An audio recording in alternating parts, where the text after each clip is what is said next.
446 میں آ کر شیعوں کی حکومت کو ختم کیا تغرل بیگ سلجوکی نے۔ سلجوک مسلمان ہوئے تھے محمود غزنوی کے دور میں، سلجوک ان کے بڑے کا نام تھا۔ تو ایک دفعہ محمود غزنوی نے سلجوک سے پوچھا اگر مجھے تیری مدد کی ضرورت ہو تو کتنے آدمی پیش کر سکتے ہو؟ تو اس نے ایک تیر دیا، کہا یہ ایک تیر ہے میرا، کسی کو یہ تیر بھیج کر میرے علاقے میں بھیج دو تو چند گھنٹوں میں 1,00,000 تلواریں تیرا پہرا دینے کے لیے تیار ہوں، میرے پاس اتنی طاقت ہے۔ تو یہ سلجوک کی نسل میں تھا تغرل بیگ۔ اللہ تعالیٰ نے جب عرب زوال کا شکار ہو گئے اور ضعف کا شکار ہو گئے، جیسے بڑھاپے کا کوئی علاج نہیں، جب قوموں پہ زوال آتا ہے تو اس کا بھی کوئی علاج نہیں، پھر اور قوم کو جگہ ملتی ہے۔ جیسے بڑھاپا ایک فرد پہ آتا ہے، ایسے بڑھاپا قوم پہ آتا ہے۔ قوم کا بڑھاپا جوانی میں نہیں لوٹ سکتا، جیسے فرد کا بڑھاپا جوانی کی طرف نہیں لوٹ سکتا، قوم کا بڑھاپا جوانی کی طرف نہیں لوٹ سکتا، کوئی علاج نہیں، نئی نسل کا آنا ہی علاج ہے۔ تو عرب دھل چکے تھے، 600 سال بہت ہوتے ہیں حکومت کو، اپنی صفات گم کر چکے تھے، اب نئے خون کی ضرورت تھی۔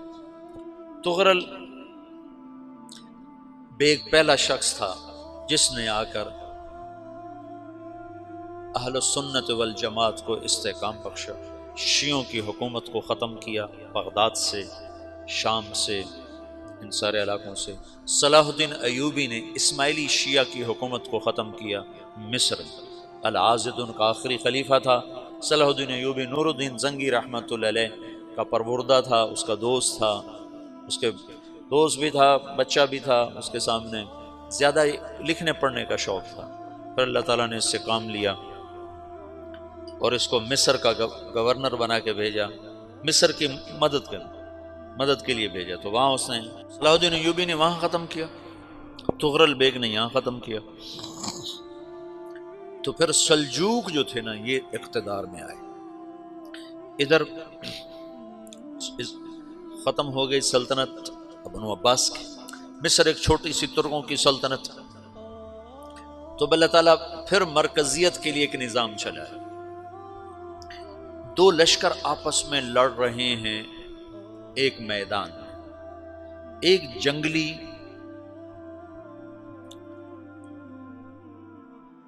بدوؤں کا قافلہ، جنگل کے لوگ اپنے قبیلے کو لے کر، ایک جنگلی قبیلہ اپنے سردار کے ساتھ نقل مکانی کر رہا ہے ایک جگہ سے دوسری جگہ۔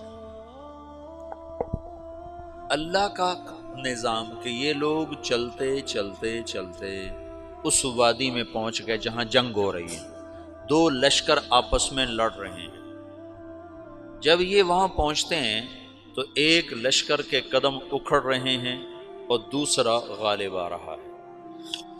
ان کو نہیں پتا شکست کھانے والے کون ہیں اور فتح پانے والے کون ہیں، ان کو نہیں پتا۔ اس جنگلی قبیلے کے سردار کا نام بھی تغرل ہے، تغرل۔ تو یہ سردار کہتا ہے جو شکست کھا رہے ہیں ان کی مدد کرو، کچھ پتہ نہیں کون ہے، کہتا جو شکست کھا رہے ہیں ان کی مدد کرو۔ تو 400 وحشی جنگلیوں نے فاتح لشکر کے پیچھے حملہ کر دیا۔ وہ تو ایک کافی ہوتا تھا، 400 دوڑ جب تلواریں پڑیں تو چند لمحوں میں نقشہ بدل گیا، بھاگنے والے جم گئے اور جمنے والے بھاگ پڑے۔ جب جنگ ختم ہوئی تو شکست خوردہ لشکر کے بادشاہ نے ان کو بلایا، اسے پوچھتا ہے مجھے جانتے ہو میں کون ہوں؟ کہا نہیں۔ کہا تو تم نے میری مدد کیوں کی؟ کہا انسانی ہمدردی کی وجہ سے، تمہیں شکست ہو رہی تھی اس لیے تمہاری مدد کی۔ پھر اس نے اپنا تعارف کرایا، میں ہوں سلیمان سلجوکی، ترکی کا بادشاہ۔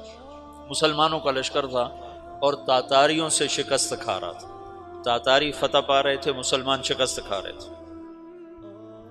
تو وہ اللہ کی غیبی مدد بن کر آئے، تو وہ اس سے کہتا ہے میرے ساتھ رہنا پسند کرو گے؟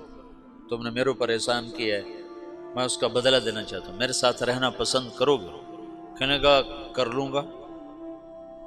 تو اس کو لے کر ترکی آیا، اور استنبول اس وقت روم کی حکومت میں تھا، اسے فتح کیا اس تغرل کے آگے چوتھے پانچویں پڑپوتے محمد فاتح نے۔ تو یہ استنبول ہے، یہ ترکی ہے، بیچ میں ایک چھوٹا سمندر ہے، یہاں ایک جاگیر ہے۔ تو سلطان سلیمان کہتا ہے یہ جاگیر تجھے وقف ہے، ادھر سے رومی مجھے تنگ کرتے ہیں حملے کر کر کے، تو میرا دفاع کرتے رہنا، یہ جاگیر تیری۔ اس جاگیر پہ اس نے اپنے قافلے کو آباد کر دیا، اپنے قبیلے کو، اور ایک چھوٹی سی حکومت بنا لی، جو ایک صوبہ سمجھو سلمان سلجوقی کا، وہ ایک چھوٹا سا صوبہ ہے۔ وہاں جب یہ رہ پڑا تو پھر یہ ایک شیخ کے بیعت ہوتا ہے، وہاں شیخ طریقت ہے، ان کے یہ بیعت ہونے جاتا ہے، وہ اس کو رات اپنے پاس ٹھہراتا ہے، تو ایک کمرے میں ان کو ان کا خادم ٹھہراتا ہے۔ یہ جب کمرے میں جاتا ہے تو سامنے دیوار میں طاقچے پر قرآن پڑا ہوا ہے، تو یہ تغرل بیگ کہتا ہے یہ کیا ہے، یہ کیا ہے؟ تو وہ خادم کہتا ہے یہ کتاب اللہ ہے، قرآن ہے۔ اچھا، وہ اس کو وہاں چھوڑ کے باہر چلا جاتا ہے۔ وہ دیہاتی آدمی، جنگل کا رہنے والا، پہلی دفعہ زندگی میں قرآن دیکھا، وہ کہتا ہے یہ قرآن ہے، اللہ کی کتاب ہے، میں اللہ کی کتاب کے سامنے سو جاؤں، کتنی بے ادبی ہے۔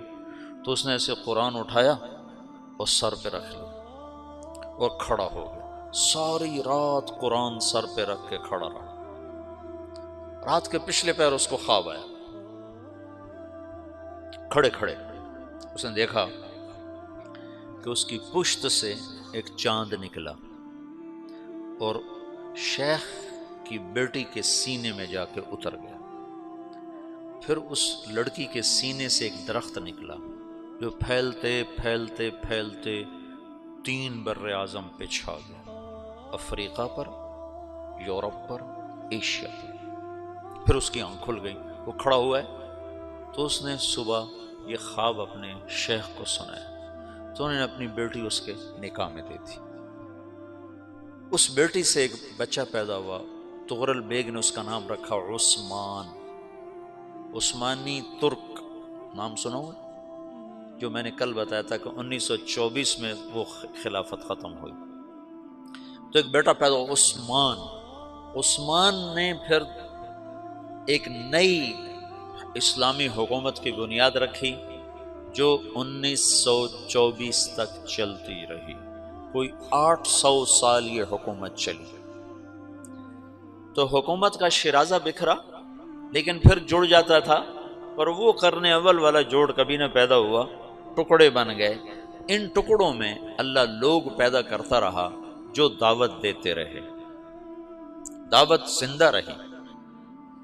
جو تربیت کا نظام تصوف کے ساتھ تھا اب وہ تبلیغ کے ساتھ،